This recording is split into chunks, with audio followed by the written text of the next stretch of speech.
Seja bem-vindo ao Jornal Regional. Foi publicado hoje em Diário da República o regime extraordinário para famílias com crédito à habitação em incumprimento. A partir de segunda, estas famílias podem renegociar com o banco o empréstimo. Este diploma, que foi promulgado na semana passada pelo Presidente da República, Cavaco Silva, foi publicado esta sexta-feira em Diário da República, entrando em vigor no dia seguinte ao da sua publicação, ou seja, no sábado. No entanto, como os bancos estão fechados ao fim de semana, as famílias em situação de incumprimento podem, a partir de segunda-feira, renegociar o empréstimo ao abrigo deste regime extraordinário que vigora até finais de 2015. Apesar dos agregados familiares terem de cumprir vários requisitos, podem, a partir de agora, se tiverem as prestações da habitação em atraso, negociar o empréstimo com o banco. Em janeiro entra em vigor a alteração à lei que permite o resgate dos planos de poupança-reforma e PPR Educação para pagamento das prestações de crédito à habitação sem penalizações e perda de benefícios fiscais.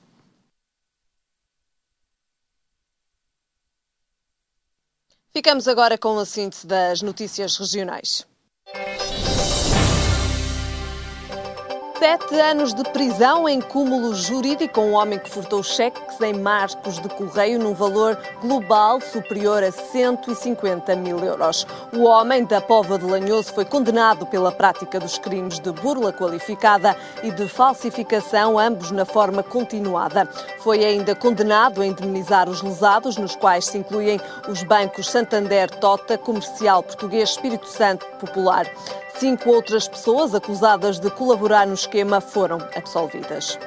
Um militar da Escola Prática de Serviços morreu ontem durante um acidente nas obras de requalificação da carreira de tiro de Santa Luzia, em Viana do Castelo. O militar foi atingido pela queda de um eucalipto enquanto decorria uma operação de corte de árvores no local no âmbito de obras de requalificação do espaço. Ainda foram tentadas manobras de reanimação, mas sem sucesso.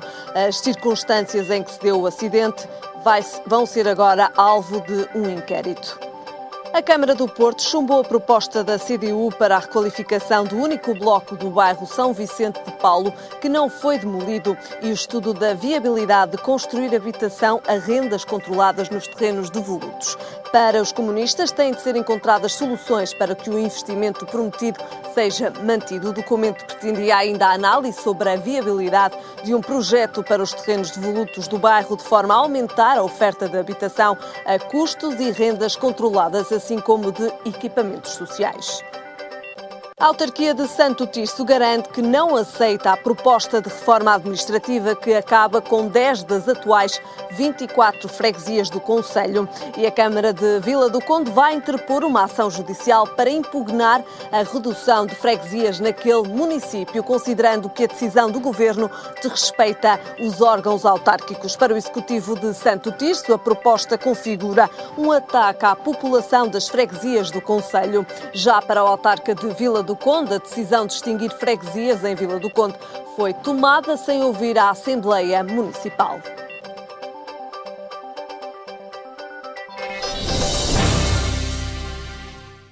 E realiza-se hoje uma sessão solene para festejar mais o aniversário do Grupo Folclórico da Madalena.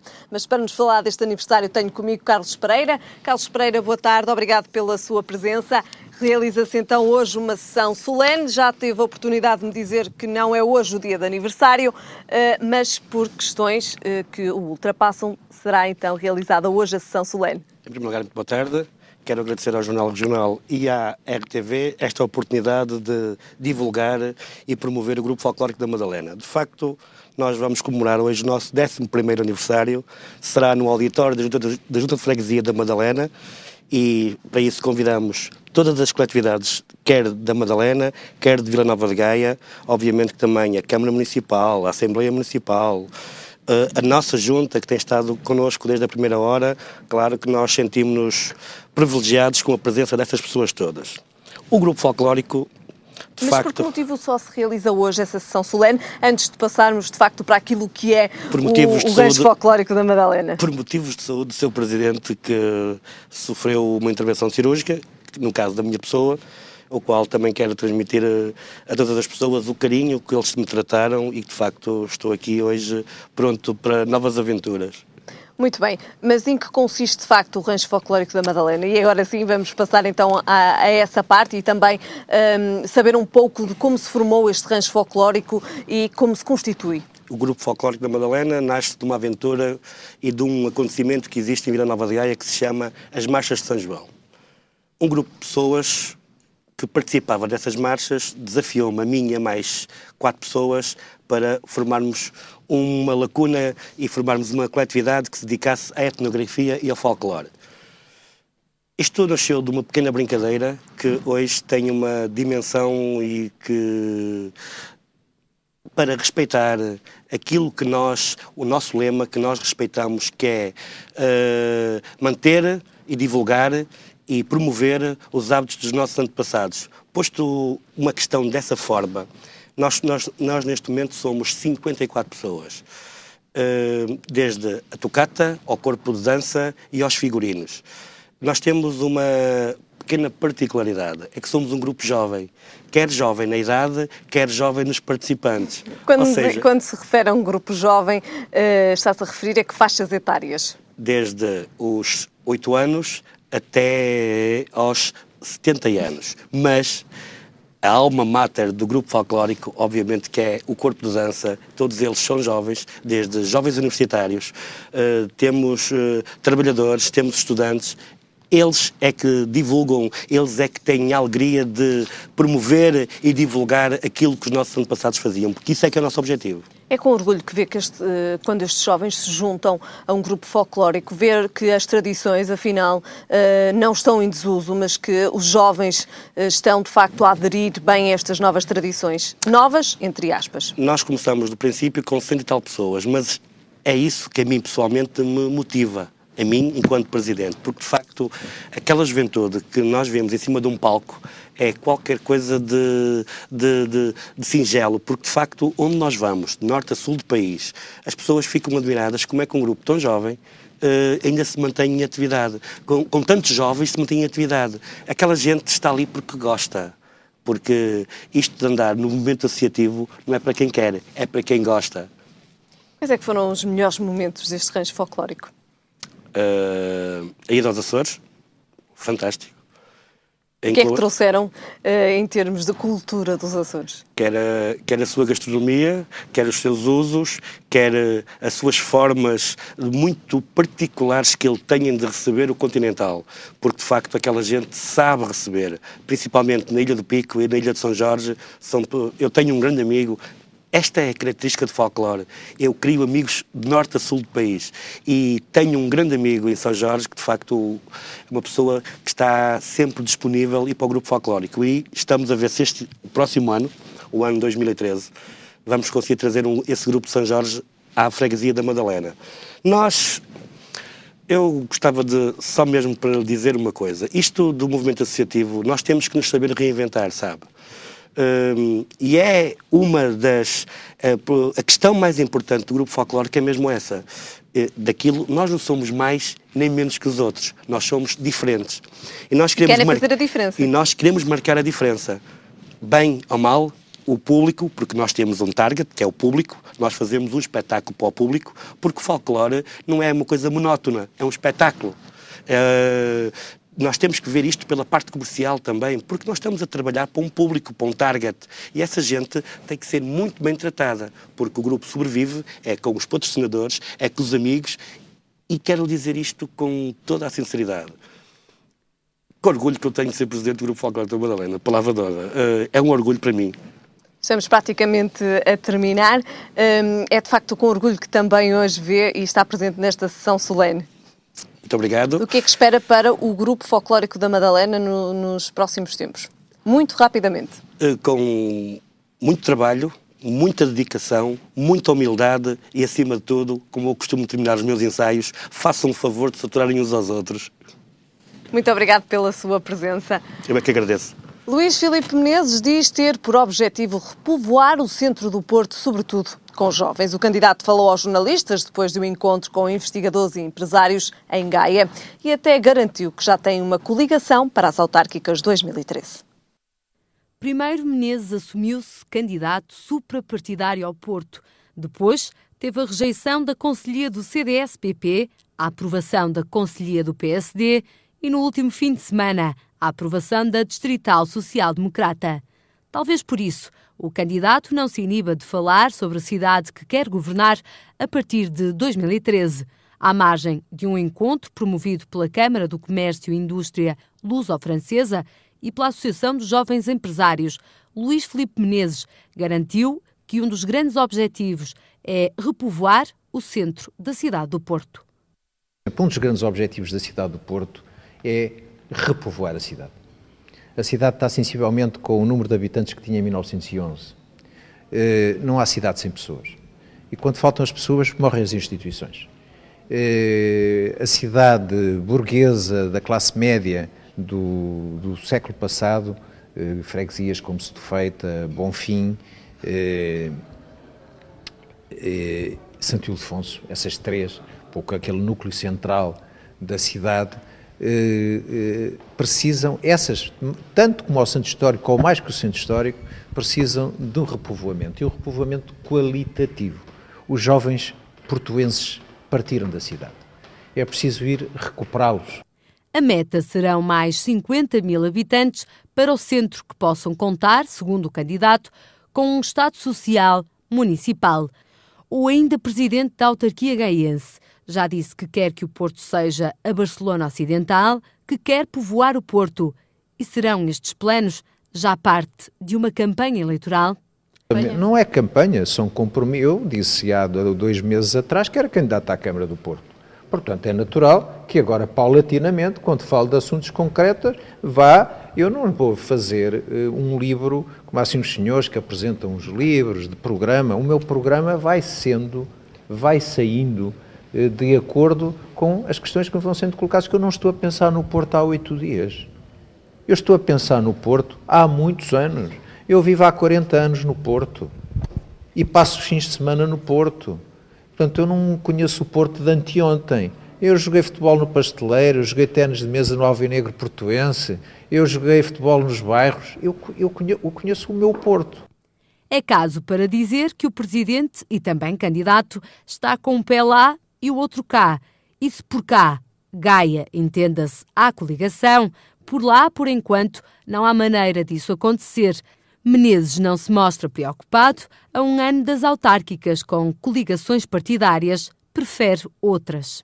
A minha é uma fortíssima coligação, já está negociada com o povo portuense, alargadíssima, da direita à esquerda. Eu faço sempre essas coligações. É por isso que o meu partido valia 23% ou 24% em Gaia e eu tive 67%. É a única coligação que francamente me interessa, é com o povo. A um ano de distância das autárquicas, a corrida à segunda maior cidade do país promete fazer correr muita tinta nos jornais.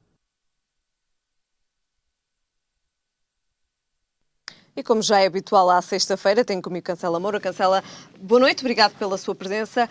Começamos com o tema de abertura deste jornal. As famílias com crédito à habitação em incumprimento podem começar a renegociar o empréstimo com o banco já a partir de segunda-feira.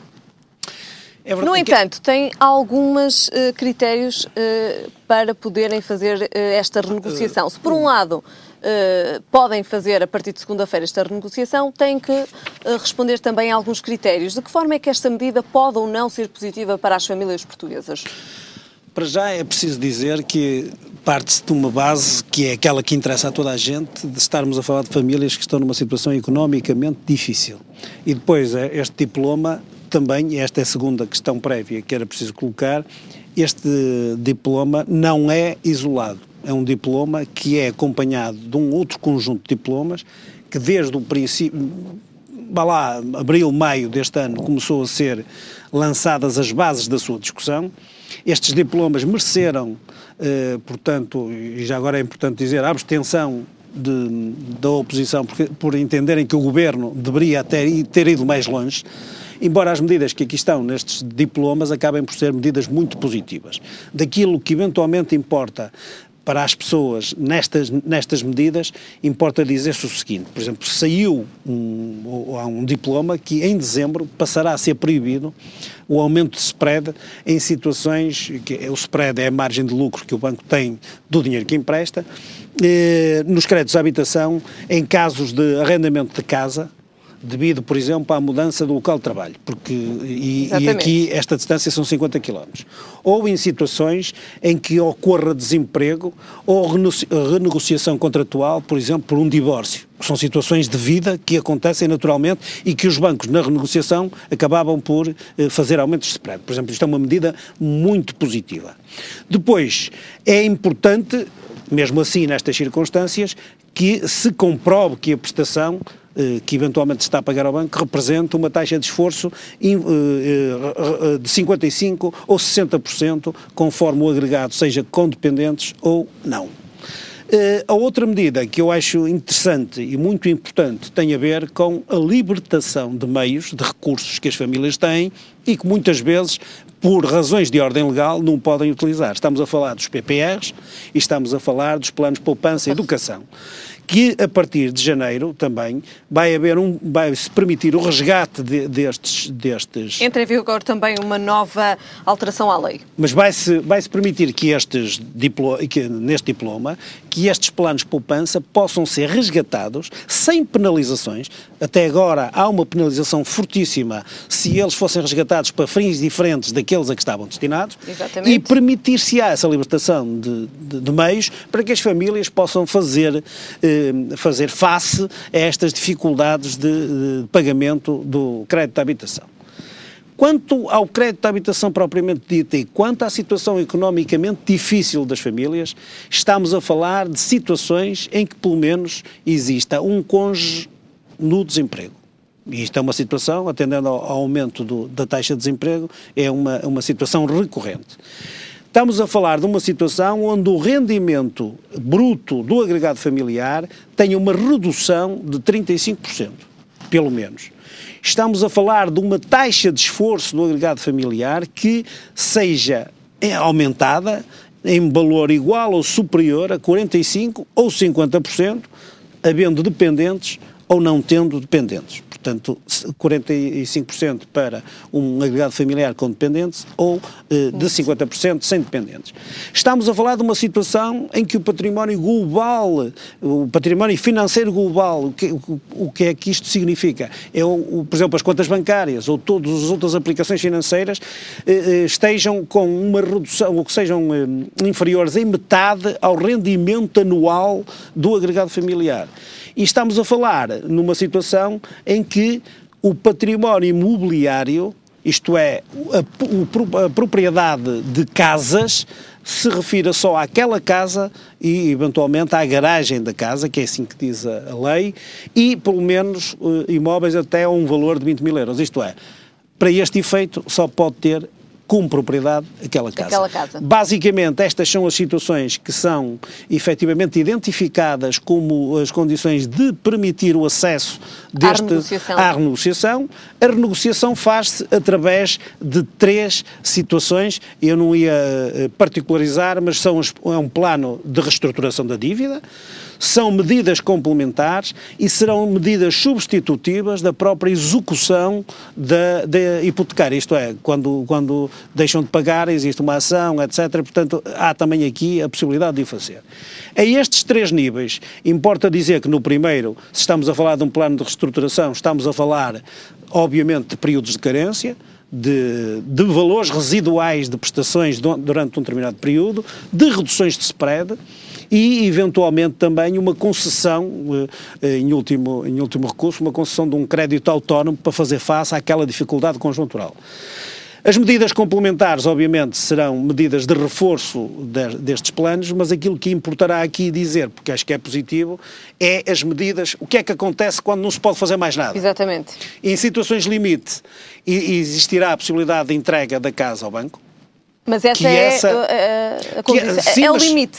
Sim, é o limite quando já não houver... Quando já não houver possibilidades de negociação, isto é, este processo como é que se processa? Quem está numa situação destas, de que nós falamos, tem que comprovar, por exemplo, eu não referi isso há bocadinho, a existência de uma situação de desemprego há mais de 3 meses, equiparando aquela situação, por exemplo, que nós falamos estes dias portanto, do abono de família, portanto, a renegociação é uma situação similar quanto a isso.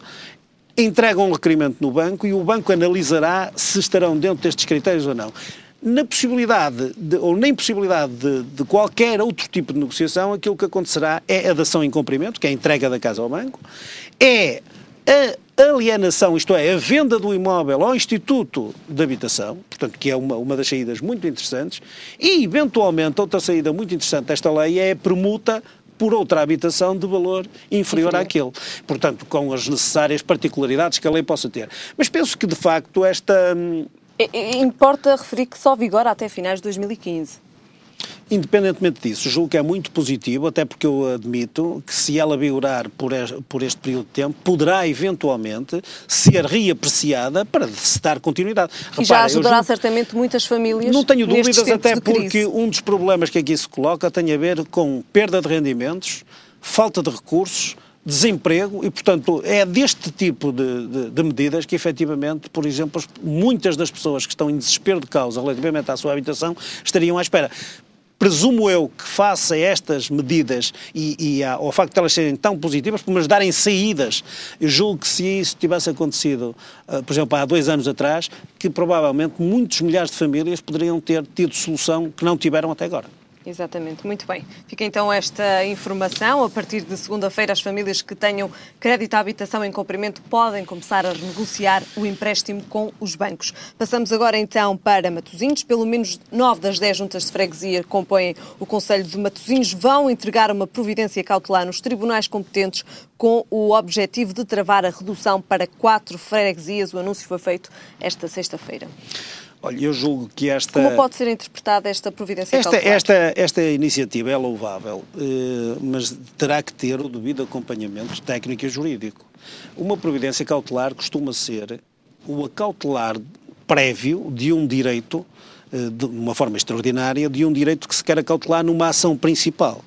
Aqui o problema que se coloca ao nível da extinção de freguesias, nomeadamente nesta lei de reorganização do território, aliás, isto são sinais evidentes de que nós vamos ter muita polémica em torno deste novo mapa, porque só agora é que começa a definir-se, e isto é um sinal claro de que até agora, até ao momento, muitos destes agentes que estão no terreno acabaram por estar um bocadinho distraídos sobre aquilo que podiam ser as consequências da aplicação prática da lei. Vila do Conde e Santo Tirso também disseram hoje que não aceitam a redução de freguesias. Mas o facto de não aceitarem, nós estamos a falar de uma lei de cumprimento obrigatório, e as pessoas não podem dizer que não cumprem a lei.